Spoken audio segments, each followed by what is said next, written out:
माहिर कानून एहसान अहमद ने बोल से खुसूसी बातचीत करते हुए कहा कि इलेक्शन कमीशन को फैसले का इख्तियार है। पीटीआई बल्ले के निशान पर इंतखाबात में हिस्सा नहीं ले सकती। इलेक्शन में पीटीआई उम्मीदवार बल्ले के निशान पर इंतखाब नहीं लड़ सकते।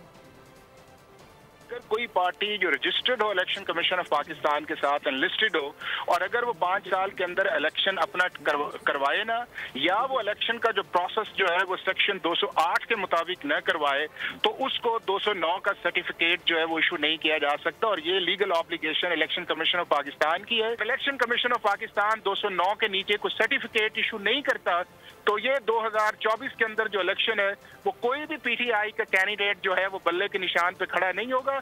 आपने 208 के रिक्वायरमेंट्स पूरी की हैं, तो मतलब इसका ये हुआ कि एज ए पॉलिटिकल पार्टी जो है पीटीआई जो है वो जनरल इलेक्शन के अंदर या बाई इलेक्शन के अंदर या लोकल गवर्नमेंट के अंदर जो है वो एज ए बल्ले के निशान पे हिस्सा नहीं ले सकती। सब्सक्राइब करें और बेल दबाएं ताकि कोई खबर रह न जाए।